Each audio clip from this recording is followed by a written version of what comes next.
This is the Wheel of Time Spoilers podcast. Your hosts are Seth Jacobson and Patrick Heiler. All right, but we're sitting down today to talk about Chapter 24, New Friends and Old Enemies, and our symbol is the Flame of Tarvalon. And that's because we're in Tarvalon. Yeah, for once. Or for the first time. Yeah. Except the last chapter. Well, we're in the tower for the first time, I think. We entered Tarvalon before, but now this is the first time we actually made it to the White Tower. Yeah. And new friends are obviously like Min and Elayne and Galad and Gawyn all getting together. Who are old enemies? Elida? That's what I would assume. That's really the only person they talk about who I could take as an enemy. Maybe Galad, but not really. Yeah, he's not really an enemy. Mm-hmm. He's just kind of a jerk. This really seems to be more just a meeting of friends. But perhaps Elida. She certainly is. I wouldn't consider her much of a friend. It's not obvious in these early chapters, that she's going to be quite as evil as she ends up being. Yeah, at least evil in a incompetent kind of a way. Yeah, I think of her, what's the school teacher from Harry Potter? Umbridge? Umbridge. I think of her as a very Umbridge-like character. Good reference. Yeah. She thinks she knows better, but she doesn't. And because she thinks she knows better, she does bad, evil things. We could also call her an enemy of Rand. Maybe that's what we're talking about here. And anyone who's an ally of Rand. Well, should I break into this? Please do, Patrick. Egwene followed the Accepted through the halls of the White Tower. Tapestries and paintings covered walls as white as the outside of the tower. Pattern tiles made the floor. The Accepted's white dress was exactly like hers, except for the 7 narrow bands of color at the hem and cuffs. Egwene frowned, looking at that dress. Since yesterday, Nynaeve had worn an Accepted's dress, and she seemed to have no joy of it, nor of the golden ring, a serpent eating its own tail, that marked her level.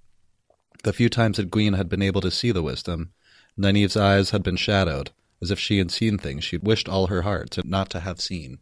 And I mean, we could speculate on what she'd seen, but that you can just go read the last chapter. Yeah. I think that's enough of a horrific experience to give her some hallowed eyes and listen to the chapter 23. Yeah. It was really nice. I want to say it was really nice having Aradia on. She provided some good insight. Oh, it was fantastic. We'll get a better line to her next time, but yeah, other than that was... and my quality of recording wasn't great either. I ended up recording on the wrong microphone. So thanks for putting up with us for that episode if you've gotten through it. A little bit less quality than usual, but yeah, it's cool. That can happen. I think it was the content was certainly quality. It was simply the recording that needed a little bit of a boost. So as we enter here, Egwene's getting escorted to her new room as a novice. The room was plain and small, with white walls, and there was a young woman, with reddish gold hair spilling around her shoulders, sitting on one of the 2 hard benches. It goes on to describe the room, but... The Accepted that guided her there, Pedra? It looks like she pops up in one of the scene, but doesn't seem to have any real significance through the story. Oh, I'm glad you looked that up. I didn't think to. I just like to check those little names and see if there's any relevance, and that one doesn't seem to have any. Sometimes there is. Sometimes there definitely is. But of course, the girl sitting in the room is Elayne. My name is Elayne, she said. She tilted her head, studying Egwene. And you are Egwene, from Emond's Field, in the 2 rivers. She said it, as if it had some significance, but went right on anyway. It has significance, of course, because recently she met Boy from the 2 rivers that she enjoyed the company of. Yeah, she finds herself, what does she say, thinking of him at the oddest times? Slight bit of a crush there. Yeah, he'll be married in like 2 years. Yeah, pregnant in less than that. Do they actually get married? Did I make that up? I don't think they go through the bonding ceremony. I think of the 3 as Rand's wives. I do too. Well, I mean, I guess you could say the bonding ceremony is a marriage ceremony. I mean, that is the bond. And he does, I think, after that refer to them as his wives. Does he? I think so. Yeah. Yeah. I mean, close enough. Yeah, there's a scene where he's like, my wife, and he feels all happy that he can say that. I mean, they're literally inside of his head, so... You're never going to get a closer bond than that. No. Elayne grimaced. I hate washing dishes. I never had to. Well, that doesn't matter. Never had to do it back at the palace when I was growing up as nobility. Did I mention I'm a queen? Is nobility a word? Is what? Nobility? No. Novelty? No. Nobility? Yes. Okay. Thank you. I knew it was one or the other. Right. I was going. I was stuck somewhere in between, and I couldn't figure out which direction to go. And I noticed this, Elayne says this a little later, but I think it's Shiriam that said, like, you are not to mention that you're the daughter heir of Endor. Elayne says, like, if she hears me saying it, she'll probably switch me or something like that. Yeah, I think it's just you don't want to be the braggart who's like, you have to do what I say because I'm the queen. Oh, yeah. Well, I mean, it makes sense. And you don't want the other novices being like, oh, my gosh. Right. Because she's expected to have the same experience as anyone else. Exactly. And they do say that, like, I mean, once you're in the tower, it doesn't matter if you were a noble from Kyrian or a fishing woman from Tyr. Yeah. The power structure really doesn't matter for these novices as much. And so I think she'd probably whip her just because it's like, no, get that silly notion out of your head. Like, you're not the daughter heir of Andor. You're a novice in the White Tower. And Elaida actually nails that point home here in this chapter. I noticed that Elayne notices Egwene was born with the spark. I thought that was a little interesting. Well, she says she had the advantage of growing up around Aes Sedai, or an Aes Sedai, which is Elaida. She has maybe a little bit better developed sense than Egwene does at this point. Yeah, a small advantage there. But I do think Egwene is a more powerful channeler. I think that's the way it ends up, yeah. Although Elayne is fairly powerful. I could look up the ratings, but they're both up there. Yeah. They're much closer to each other than they are to Nynaeve. And they talk about how they've both had a little bit of training, and they're both able to summon a globe of light. Not well, but they're both able to do, like, this is the most complex thing they can do. Yeah, and they're sort of showing off and seeing where the other person is. And in that moment, Egwene sees the ball of light around Elayne, so she sees that aura the channelers get when they're holding the one power. That's the first time she sees that. And Elayne as well, for both of them. This is the first time. So they have a little bonding experience there. Sort of helps them to become friends. Yeah. I like you, Elayne. I think we're going to be friends. I think so too, Egwene. You're from the Two Rivers, from Emond's Field. Do you know a boy named Rand al'Thor? I know him. Abruptly, Egwene found herself remembering a tale Rand had told. A tale she had not believed, about falling off a wall into a garden and meeting, "You're the daughter heir of Andor," she gasped. They thought he was all pulling their leg when he told that story. Right, you fell into the princess's garden. Uh-huh. And this is where Elayne says, if Sheriam Sedai as much as heard I'd mentioned it, I think she would have me into her study before I finished talking. Everyone talks about being called into Shiriam's study, Egwene says here. Even the accepted. Does she scold so fiercely? She seems kindly to me. Elayne hesitated. She keeps a willow switch on her desk. She says if you can't learn to follow the rules in a civilized way, she will teach you another way. There are so many rules for novices. It is very hard not to break some of them, she finished. So basically, you're getting beat. When I read that, it made me think of every kind of military training I've ever read about, where the idea often in those first couple of months is to set so many rules and set the bar so high that people will be punished. No matter how hard you're trying, you're going to fail over and over and be punished for it. And the idea is to break you and make you into a new person. It's to break your old personality and set you into this new mold, which made perfect sense, that they would make novice training so difficult, and they keep the girls busy all day long. If they're not studying, they're working really hard. I'm nodding. Yeah. You basically set expectations so high that it's impossible to meet them. And then, you're pushing that person to work as hard as they can and push them to the edge of their level of stress, and basically don't allow them to think about what they're doing, just force them to learn things on an instinctual level. And if you can't handle, scrubbing pots and studying hard, then you can't handle being an Aes Sedai, so get out, is the philosophy.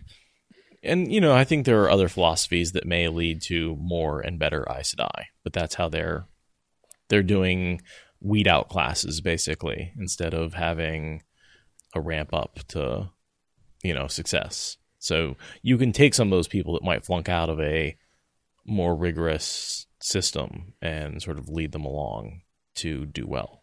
I think that's another philosophy. And I think that's something that's, with the kin coming back, there's a little more forgiveness in exactly, because a lot of the kin were thrown out of the tower at some point, and they're being given a second chance. Egwene's reign is a lot more forgiving. Yeah. It sounds almost as if they're trying to make us want to leave, Egwene protested. They aren't, but then again, they are, Elayne replies. Egwene, there are only 40 novices in the tower. Only 40. And no more than 7 or 8 will become accepted. That is not enough, Shiriam Sedai says. And I think last chapter we were speculating about how often the accepted tests were. And if there's only 7 or 8 that are going to be raised, and that's probably... So maybe, say, a dozen or 15 that will be powerful enough and disciplined enough to get to the test, I would assume. And then some will fail. Yeah, or some will quit. Yeah. Some of those are novices for 1, 2, 3, 5, 10 years, so... Mm-hmm. That could be 7 or 8 spread over a dozen years. There could be like 1 accepted test a year. Yeah, geez. I could see that. Like it's a pretty special thing. They don't do it often. Elayne also points out that if you want to go, they'll let you once they feel you've had enough training that you won't kill yourself or others. And then Shiriam's theory on culling humankind. She has a theory. She says we have culled humankind. Shiriam says that with the Red Aja hunting down men who could channel for 3,000 years, we are culling the ability to channel out of us all. I would not mention this around the Reds if I were you. Shiriam Sedai has been in more than one shouting match over it, and we are only novices. I won't. Elayne paused and then said, Is Rand well? Egwene felt a sudden stab of jealousy. The other reason they're culling the ability is they're not breeding. Right, so the most powerful and disciplined channelers don't have kids. Right. Why do you think Shiriam Sedai is so animate over this? Do you think it's just in her personality, or do you think it has anything to do with like being black? And I mean, she is a green black. Yeah. So okay. So that's probably just the green in her. Yeah. Because green's like men. Right. Yeah. Okay. Yeah. All right. Or maybe the ones that like men the best. We should say. Right. Something like that. Maybe Egwene would also have a little bit more interest in discussing this topic has a sexual nature, and I can't really see a Red wanting to even talk about that. True. You know what I mean? Right, because the culling is breeding. This is because I said I don't sleep around. Or if they do, they're not ever... How do I say this? They don't get pregnant? Yeah. Yeah. Well, I mean, I think that's partially because they have weaves to prevent that. Do they have weaves? Well, we were talking to Kelsey. She was like, oh, yeah, they've got weaves. So she certainly thinks so, and I'm willing to trust her on that one. I mean, birth control is an important enough issue that you'd think they would have figured something out by now. They certainly have herbs. Yeah, we know that. Yeah. But I'm guessing the Aes Sedai themselves probably have weaves. And we don't really hear very much about the sex lives of Aes Sedai, if we hear anything at all. It's pretty much all insinuated at best. Well, I mean, there's the whole Pillow Friends thing. Yeah. But even that is like, I mean, it's established that it's a thing that is sometimes sexual in nature, but that's still like only like implied. Right. You know what I mean?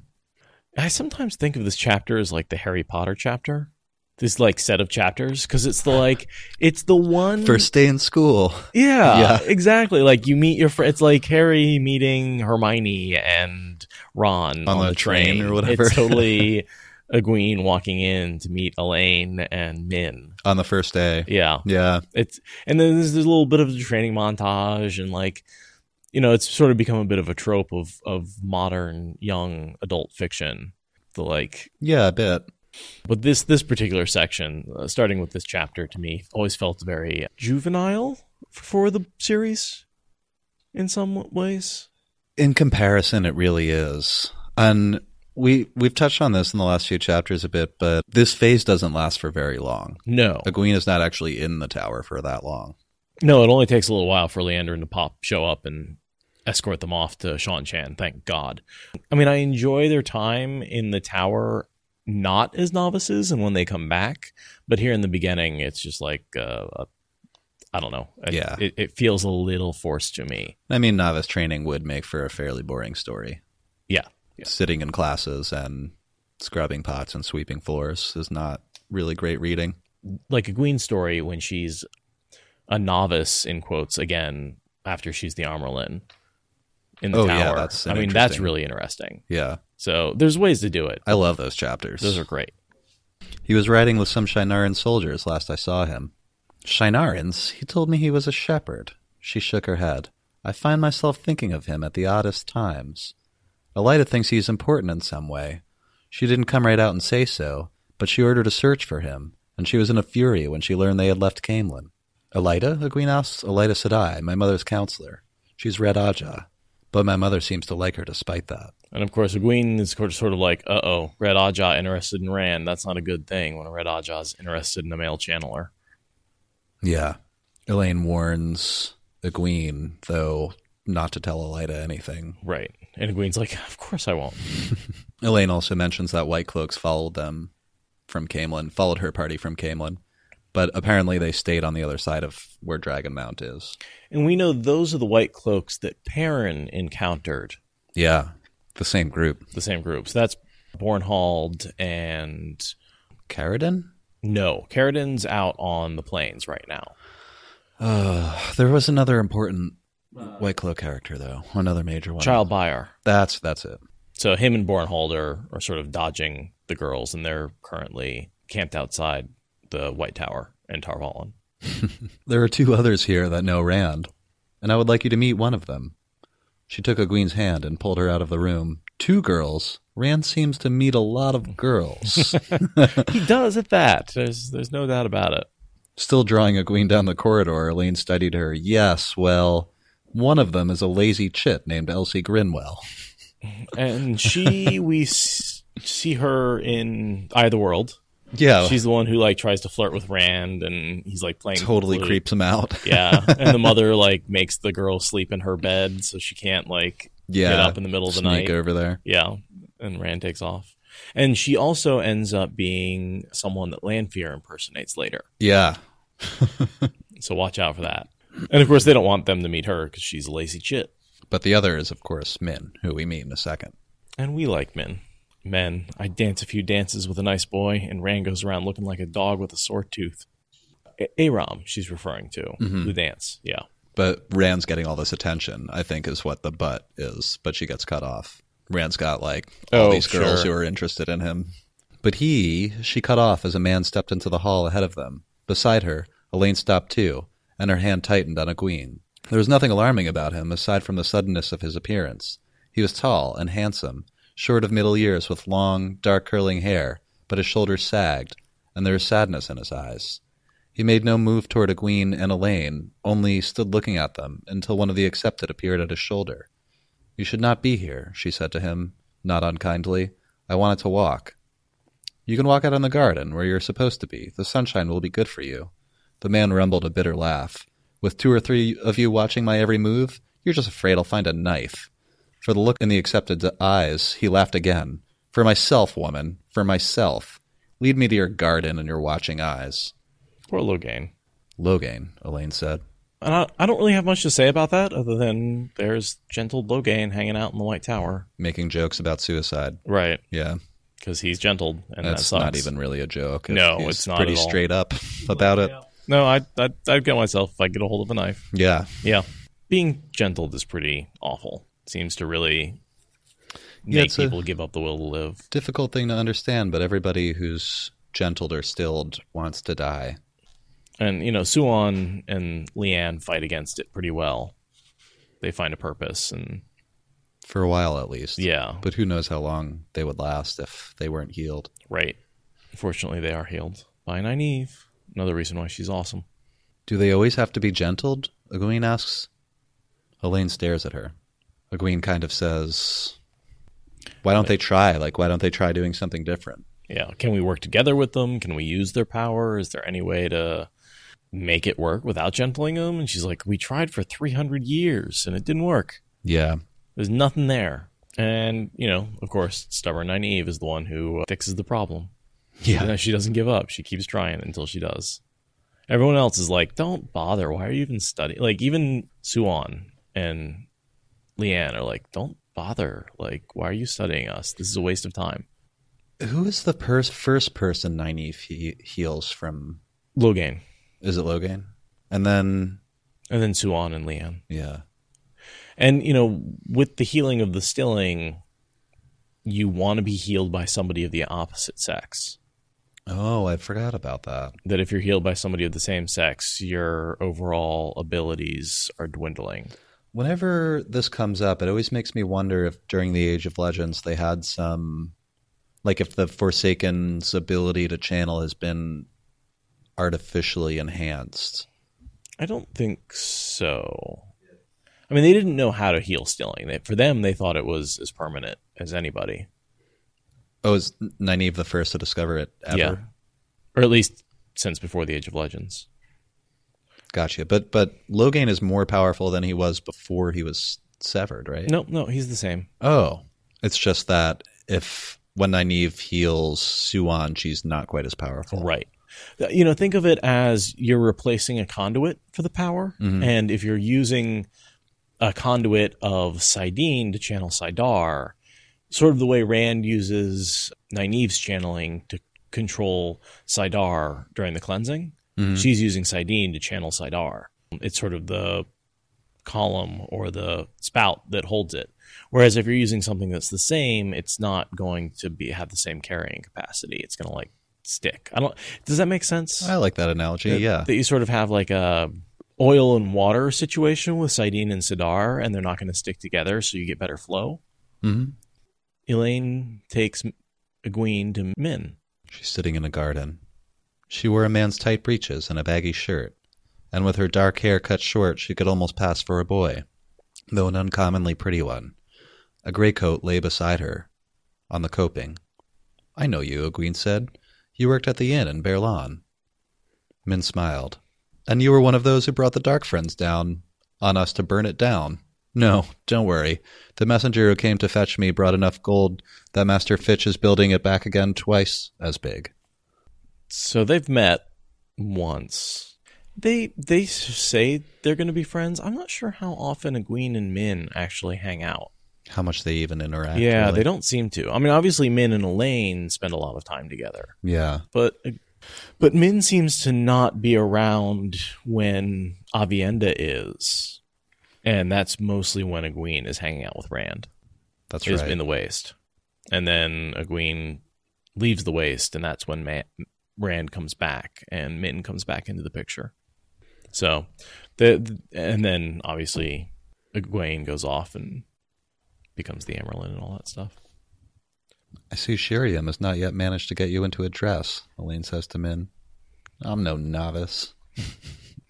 That's the squeaky voice there is a great little section of the audiobook where Kate Redding takes a really high voice and goes, "Yes, I should die. No, I should die." And it's it always is kind of jarring to me. I noticed that here it says resuming her own low voice. I never really thought about Min's voice very much, but Jordan describes it as low. Oh, yeah, she's got a sultry voice. I always imagine her as being a little... I was just imagining as it's sort of boyish, like a more boyish tone than what you might expect from a lady. No, she looks boyish, but she sounds sultry. Yeah? Yeah. And the only reason she looks boyish is because of her... Pants. And short hair. Yeah. It's just more the way she dresses. When you actually look the way she's described, she's not boyish in shape. "I clothe myself the way I want." She turned to Egwene. "Is Rand well?" Egwene's mouth tightened.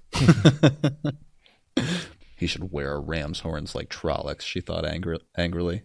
Well, and it's funny, she's hanging out with what ends up being two of Rand's wives. Yeah. "She likes him," Elayne explains to Min. "I know," Min says. Min glanced at Egwene, and for an instant, Egwene thought she saw sadness or regret in her eyes. "I am here," Min said carefully, "because I was sent for." She basically explains that the Aes Sedai want to study her, and she didn't have much choice in coming. Also, Min's faraway look I interpret as her knowing what's going to happen with all this, with Rand and Egwene, with Min's fate to be an Elayne. She knows all of this. Yeah. Well, I mean, she certainly knows at least that the three of them, that there are three women, and she and Elayne are two of them. who are going to fall in love with Rand. Yeah. She doesn't know who the third woman is yet, but... And the three have all have this inescapable fate. Yeah, and Min's sort of coming to terms with that still. It's this mix between, she thinks she could like him, but she barely knows him at this point. And so she thinks about him a lot, but she doesn't know enough about him to really fall in love with him. Yeah. I mean, it must be strange to know that beforehand. To meet a stranger and just be like, yeah, you're going to like them. And be like, well, can I go through that process first? Like, I get that I will like them, but I'd like to like them on my own terms. Yeah. We hear a little bit on Min's abilities here, and we get a short reading, which is a little interesting. Yeah, just a couple of prophecies. She said I'd have to share my husband with 2 other women. And I'd never put up with that, Elayne says. Yeah, you will. Min just laughs and says it was never her idea of how to run things either. Because she's one of the 2 women. Like, if I had a choice in this, I wouldn't be sharing a man either. And she knows also that they'll be sharing the same man, but I noticed that she does not mention that. Yeah. I mean, why bring it up? No. She also says that Elayne will be queen. So, in this reality at least, one of the inescapable things is that Elayne becoming queen of Andor. Yes. I always know in my head that she's going to be queen, but I didn't realize it was sort of foretold. Yeah, and I mean, there's a lot of things that conceivably could go another way, but Min's showing us here that there is actually no way out of it. Something has to happen to Morghese. She won't be queen forever, no matter what happens. I mean, of course obviously. That's true. Yeah, I mean, at this point, she could be queen when she's, 90. Yeah. Right? There's no time necessarily restrictions. Sure. Also, I wanted to point out that Elayne could live to 500, conceivably. Totally. So eventually, she'd end up being queen. I guess that's why I said 90, as I was like, she would still be like young at 90. But Morghese won't make it that long, no matter what happens. She can't really channel. Yeah, I do think that one of the reasons she's so gorgeous and everyone comments on her beauty is because she's slowed a little bit. And even though she's like 40, she looks like she's like maybe 30. I like that. I'd never really thought of it, but we do hear a lot of how beautiful Morghese is. And she's certainly a gorgeous woman, and they say she's mature, but I'm willing to bet that she might be a little bit younger. Slightly slowed. Yeah, slightly slowed. As opposed to Nynaeve, who's like already slowed, even though she's only 20 some odd. 25 or so. And it happens early with women, too. I think about that a lot. I think of Nynaeve's face as almost sort of girlish, because if she looks any younger than she is, then she's a girl. She's only, how old is Nynaeve's, like 25? 25. Yeah. And she probably looks like 22. I imagine that. And everybody describes her as that slip of a girl. Yeah. And then she reads Egwene, and she sees a white flame and, all sorts of things. So the white flame is she's going to be Amyrlin. She's going to be the flame. Right. Of Tar Valon. Min glanced at her. A white flame and, all sorts of things. I don't know what it means. She says that a great deal, Elayne said dryly. One of the things she saw looking at me was a severed hand. Not mine, she says. She claims she does not know what it means either. Because I don't, Min said. And Elaine's kind of implying that Min may be withholding some of the truth. And sometimes I will wonder how true that is. Like how much... I mean, she certainly doesn't tell everybody everything that she knows. Yeah. Even when it's relevant to them. I guess just when I was reading that line about Egwene, it made me think, like, what does she actually see other than the flame? And how much does she know? Because if I had this ability, I'd probably do my best to just ignore it most of the time. And Min goes into this later in the series, but you don't just walk around the streets being like, you're going to die next week, because it's not, no matter what she says, it's going to happen anyway. Right. And by saying that, she may actually cause the person to die because they go running off. Right. In some, they're like, oh my God, I'm going to die. Let me get out of the city and run off into the country. And they, die in a landslide. Yeah. And it never would have got them if they'd stayed in the city. So she said sometimes that her attempts to prevent disaster actually led directly to those disasters that she'd foreseen. So, you can never react to prevent the disaster, you can only react saying, okay, I know this is going to happen. Given that, what else can I do about it? And I guess I also wanted to ask, do you think the severed hand is Rand's severed hand? Yeah.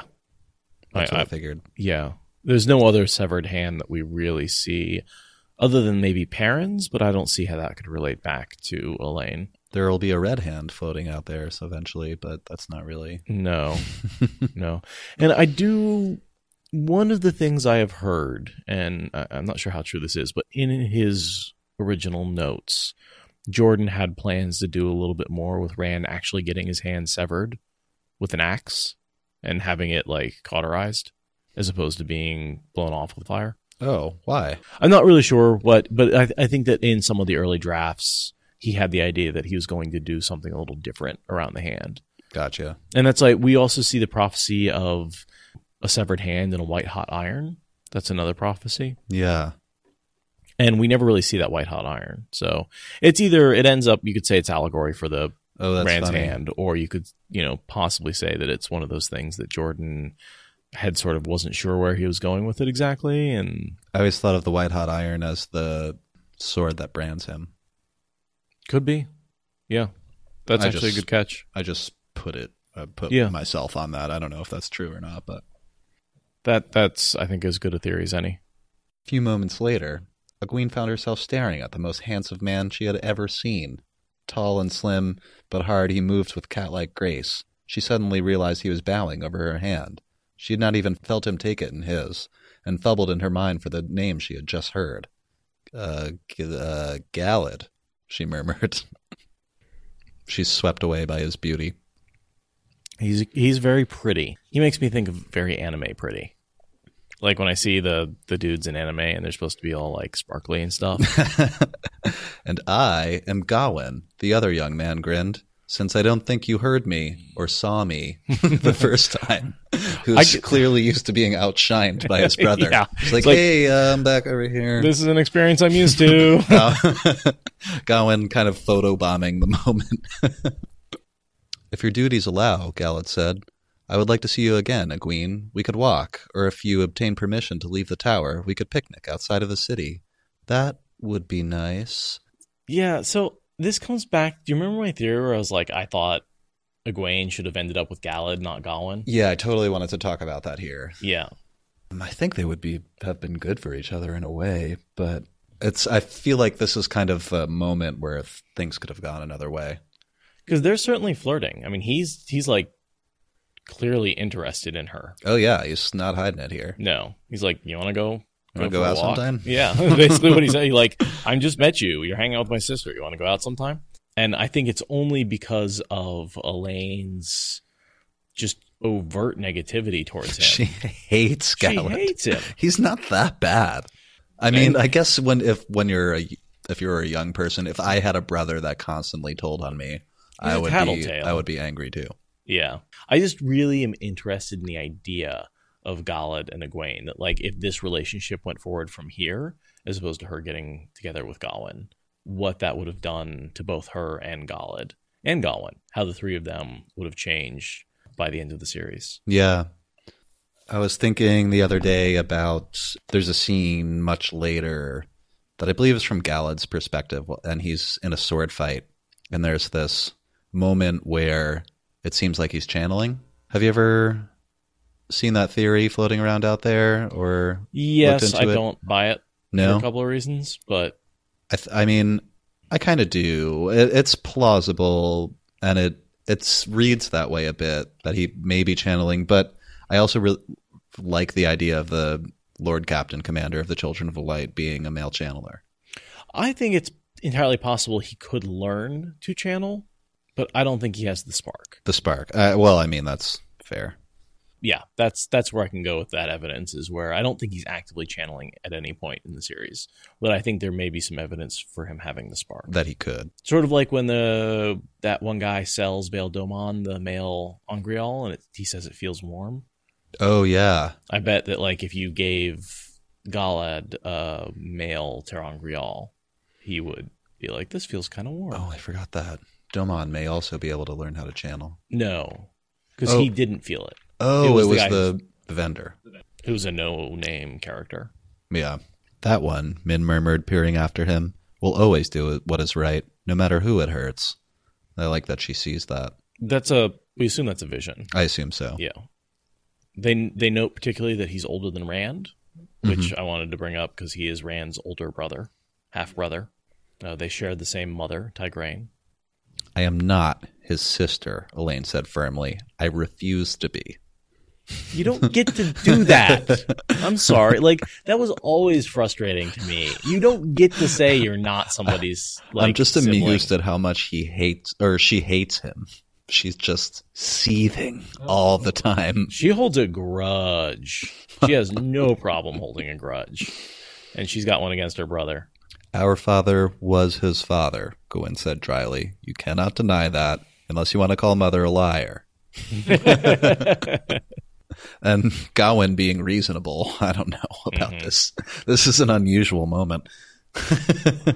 I think it's one of the reasons why Elayne is so enamored with the idea of Tom being her father for a little while when she finds out. How solid are those theories? I know about those theories that Tom may have fathered one of the... I don't think he did, honestly. I don't think so either. Yeah. But I know there's fan theories floating around out there. Well, he killed their actual father. Right. So he sort of took over as an emotional father because he wanted to save the queen's life because he was in love with her, even though she was married to this other guy. And that was clearly not a marriage of love because, he wanted to kill her. And political marriage. Yeah, totally. Hey, I wouldn't mind having Tom as a dad. He'd tell good stories. Yeah, and he's just generally awesome. Next thing I have is Gawyn. Egwene knows Rand al'Thor. She's from the same village. Is she? Was he really born in the Two Rivers, Egwene? Egwene made herself nod calmly. What does he know? Of course he was. I grew up with him. Of course, Gawyn said slowly. This always happens. And that's again, Gawyn has expressed, he's the first one who told Rand that he looked Aiel. Wrap a shutha around your head and you'd be an Aielman. Exactly. So here he's like, are you sure he grew up there? Because he looks damn Aiel. Such a strange fellow. A shepherd, he said, though he never looked or acted like any shepherd I ever saw. Strange. I've met all sorts of people, and they've met Rand al'Thor. Some did not even know his name, but the description could not be anyone else, and he shifted every one of their lives. There was an old farmer who came to Camelin just to see Logain, when Logain was brought through on his way here. Yet the farmer stayed to stand for Mother when the riot started, because of a young man off to see the world, who made him think there was more to life than his farm. Rand al'Thor. You could almost think he was Ta'Veren. Elaida is certainly interested in him. I wonder if meeting him will shift our lives in the pattern. Yes, and yes. He is Ta'Veren. Elaida is interested in him, and meeting with him certainly will shift your life in the pattern. Egwene looked at Elayne and Min. She was sure they could not have a clue that Rand was Ta'Veren. Min might. Who do you think was the old farmer that he was referring to, the guy who gave them a ride into town? Was that the guy that gave them the scarf? There was a couple farmers they got rides from. I can't remember Yeah, exactly. We definitely got a little confused when we went into exactly which farmer was which. Because there's the one he meets in the apple orchard. Yeah. And the one who gives him the scarf. And they're not the same person. Well, and if you guys remember, around that area in the series, Rand is suffering channeling sickness. So what we get from his perspective, there's at least one or two or three chapters, I think, that are just crazy. The timeline's all messed up. Because Rand is really sick at the time, although he doesn't know it. But I think, and Discord's backing me up, that the one Gawyn is talking about is the guy who ends up with the apple orchard. Okay. This is going to be a stupid question, but it's not the apple orchard, is it? Yeah. The apple orchard? Like later? That we see later, too? Yeah. Oh, shit. That's the whole connection between the farmer and the apple orchard. That's so cool. And then this is the same guy. Kinch? Is that right? Discord's yelling Kinch at us. Thank you, Aradia. You're probably right. You're good at this. Or was Kinch the guy who gave him the scarf? Can't remember. Yeah. I'm relying on others at this point. Eamon Bunt? Yeah, that's the one. Is Eamon Bunt... That's the really nice one that's like, listen, I don't know what kind of trouble you're in, but people are looking for you. Yeah. And if you just want to jump in the back of this wagon... I'm not going to say anything to anybody. He's the one who didn't like the guy who was talking to the Murdral. Yeah. Oh, here's the link that Mackenzie posted, after her husband dies, Eamon goes to his sister's farm near Tarvellen to help with her apple orchards. The apples fall and rot, but then Rand passes by, and the trees bloom and bear fruit again. Eamon feels a pull to follow Rand. Towers of Midnight, Chapter 1. Mm-hmm. Eamon Bunt leads a band of his local farmers to the fields of Marilor, to the last battle. Min says, we three are all tied together, and we cannot let any man get in the way of that. Not even him. Not even Dragon Reborn. He doesn't. No. Will any of you tell me what this is all about? Gawyn inquired gently. You would not understand, his sister said. Gawyn scratched his head, then shook it. Well, if it has anything to do with that Rand Althor, be sure you don't let Elayne hear of it. I thought it was interesting that he warns them again. He also says, she's been at me like a White Cloak questioner 3 times since we arrived. Which was like a few days ago, I think Elayne arrived. Wow. She had been there just a little bit longer than Egwene. Well, I thought Elayne had been there for a while before Egwene shows up. Yeah, as I said that, I'm not sure how long Elaine's been there, but she's still pretty fresh. She just knows more than Egwene. Right, but she left, we remember they left with Logain back in book 1 in Eye of the World. I just don't know how long it takes. Yeah, well, so yeah, it's been like 3 months, 3-4 months. Oh, that's a pretty long time. So I was thinking like once a month she's been going after Gawyn. Name the Dark One, he quoted, and he appears. Gawyn still speaking. Which is appropriate for Elayne. First thing I have is Elayne. Elayne said, this is Egwene. She was born with the seed in her too, and she has already had some lessons, so she's about as far along as I am. Elayne? The Aes Sedai's face was blank and unreadable. And Caemlyn, child, I am counselor to the Queen, your mother, but this is the White Tower, and you, a novice. Min made as if to go, but Elayne stopped her with a sharp, stay, girl, I would speak with you. This is the first time they noticed that the ageless look marked her as much as the shawl does. And this is the first time we really see only the newest maid sisters lacked it. Yeah. The agelessness tied to being raised to the shawl, not necessarily channeling for the first time.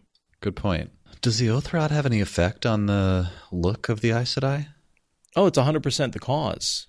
It's because, well, I always thought of it as a combination of the slowing of aging and the rod. I mean, certainly you do look young because of the one power, but the agelessness is sort of, they talk about it, a tightening of the skin when it binds you, and that sort of gives you that like plastic surgery look. So I think it's 100% from the rod. Now, it's hard because the rod doesn't work on someone who can't channel, so it's hard to know whether the slowing has any influence on it or not. I don't think so. So probably not. Because, yeah, the Wise Ones, Aradia's saying, and Windfinders don't have the ageless look. Right. But Neither they do slow. So, yeah. like, Sorleia looks like an old woman. So in the lifespan of a channeler, right, say they never use the Oath-Rod, do they, when they're 300, do they look 80? Yeah. Or when they're... Whatever the ratio is, right? If they're going to live to be... So maybe 400, then when they're 400, they'd look about 100. So when they're 100, they might look 25, if that's a quarter of their lifespan. Yeah, you know, exactly. And it's not totally linear because you age up until you slow, but yeah, it used to be that the agelessness was basically a branding on your forehead because you'd been bound by the Oath-Rod because you were a criminal. And so it was a look that anyone could see your face and be like, that's a criminal. You've been bound by the Oath-Rod. Your life has been shortened. You're literally unable to commit that crime again. Interesting. I don't have a ton with this interaction with Elayne. Is there anything you wanted to bring up? Just that she sort of hammers in the difference between being daughter heir and being a novice to Elayne. Sort of punishes her maybe a little more than she has to. Yeah.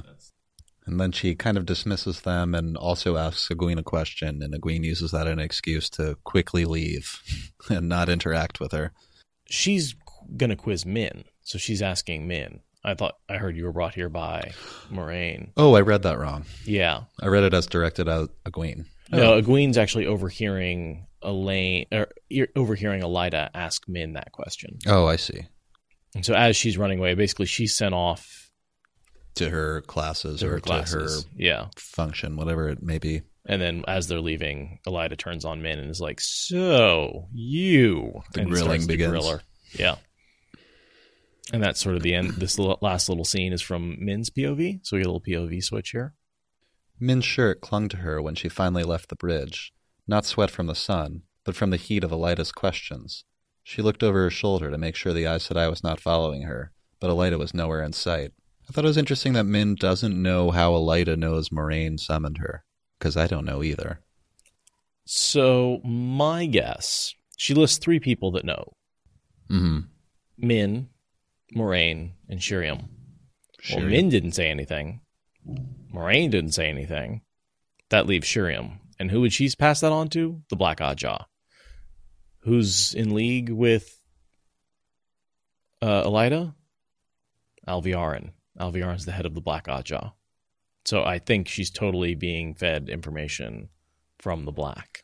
To manipulate her. Yep. And eventually place her in Amyrlin's seat? Yeah. Is that already absolutely. Happening? 100%. Because that's what's going on right now, is she's gathering information. Oh, geez, yeah.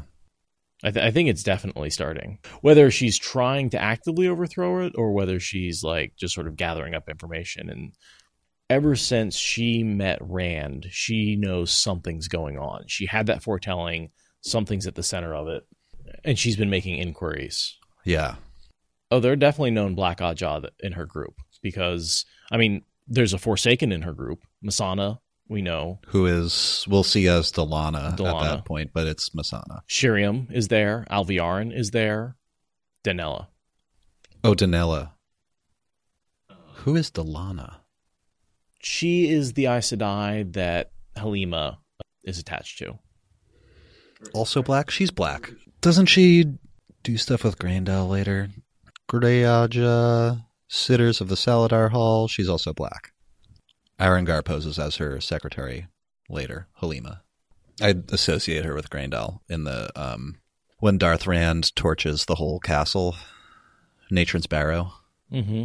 Delana's there. Oh, okay. That's how she meets her end. Danella is, yeah. Easy mistake to make. Sorry, guys. Danella, different. Is the brown whose Masana kills and takes her body or whatever. Takes her identity, not her body. Right. So, yeah, those are definitely 2 characters that are easy to mix up because they're both... One's a Black Oddjaw sister, the other one's a Forsaken in disguise with very similar names. Yeah. In Min's thoughts, what does she want with him? As in, what does Elaida want with Rand? Light. What does Moraine want with him? What is he? Light. I don't want to fall in love with a man I've only met once, and a farm boy at that. Yeah, he's not much of a farm boy anymore. And he's really a sheep herder. Moraine, the light blind you, she muttered. Whatever you brought me here for, come out from wherever you're hiding and tell me so I can go. The only answer was the sweet song of the Grey Wings. With a grimace, she went in search of a place to cool off. And Moraine is not heading to the White Tower. She's heading over to Tommen Head. Yeah, Moraine's in Arafel right now. Yeah. So I guess the only other, the old enemy, we talked about Elaida, but I guess you could call Logain an old enemy too. Yeah.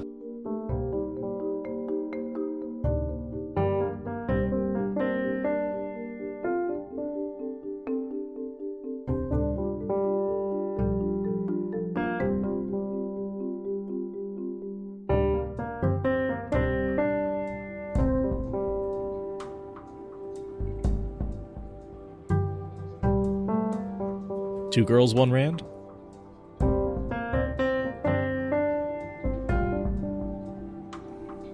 So we've had a fun day working on the IOU Context podcast. Yeah, it's still kind of a brand new project. It's totally different from Watch Spoilers, so there's a lot of, there's definitely a learning curve. But it's going to be fun. Already having fun doing editing when I'm not talking. Seth always says that it's difficult to listen to yourself and edit. I guess you're always your own worst critic, you know? I always want to spend a lot more time like cutting out individual words and, you know, making sure that it's exactly the right way for my own. Whereas when you're talking, I'm like, yeah, that sounds good. Yeah. And We're usually our own worst critics. no, absolutely. And especially, I mean, anyone who's heard their own voice on recording knows that it's painful. Oh, yeah. Even to hear yourself on your answering machine or whatever. No one has those anymore, but you know what I mean. Voicemail. We have voicemail now. Welcome to the 21st century, Patrick. Oh, that's not 1995 anymore? I was at the bar talking to a girl who was complaining about the lack of rotary phones. What? Complaining? Yeah, she was just... Yeah. It was so hard to drunk dial people with a rotary phone. Was her like? Yeah, that would be difficult to do while drunk. These days, you just have to say, Siri, call my ex-girlfriend. I'm sorry, which ex-girlfriend? One labeled lovely woman or the one labeled... The one labeled, please come back to me. I still love you. I would never have been able to predict that when I became an adult, I'd have a computer the size of a deck of cards in my pocket that I could tell what to do. It's thinner, but longer. Yeah, I have a pretty big screened Android phone. I have a pretty broken screen iPhone. I keep meaning to get that fixed, but those are kind of commonplace. I have a lot of friends with a cracked screen iPhone. I mean, they keep running. Like, why drop a couple $100? You know, right? Especially since I'm probably just going to break it again. Yeah. It's old enough that I'm just about ready for a new phone. So it's like, well, all I just have to do is hold out a little bit longer, and then I can just trade it in anyway. Oh, yeah. That's a good point. I got to make my phone last like another year or something. I think I'm going to try and coast off of because I think my monthly payment should go down once the phone is paid off. Oh, yeah. So I'm going to try and coast on that for a while. They talked me into that monthly payment, too. I don't know why, but they really wanted me to do it. I was like, I was paying now, man. They were like, no, we want you to pay us slowly. They made a big change like 2 years ago where they wanted to push everybody into like actually having your phone as a line item on your bill so you can see how much it costs. Whereas before it was like 2-year commitment to your plans, and then the plans were a certain amount. And so things have changed now because like as your plan gets older, you can actually see that line item go away, but at the same time it's a little more obvious that you're paying $700 for a phone. I totally thinking strongly about how I say this. I hassled the salesperson that I was talking to, and I was like, no, I don't want to pay once a month. I want to pay once now. I don't want to have to worry about this in a year and a half. Like, I want to purchase a thing and not worry about it. And they were like, oh, here are the reasons. And I was like, show me the math. I want to be absolutely certain I'm not paying a single cent more. But I'm like this in these interactions. Sorry, guys, to admit it. But when I say, like, I want to pay you cash now, and someone says, no, how about I'm immediately suspicious? Like, why don't you want – if you don't want cash now, what hook are you putting in me right now? How are you getting extra money out of me if you don't want me to pay you cash? Because that's the only reason – right, not to accept cash now is that you think you can get more money out of somebody later. Yeah, exactly. That's what I thought. I was like, oh, sure, like I can give you $500 now, or, you know, $800 over the next year. Like, that's what you want, or that must be, but it wasn't. They just want you to do that for some reason. I think so. You get in the habit of paying more monthly. Yeah? Yeah. I think that's how they quote unquote get you. Well, whatever. Thank you for listening to the Wheel of Time Spoilers podcast. Rate us in the Apple Podcast app or support us on Patreon. Is that good enough?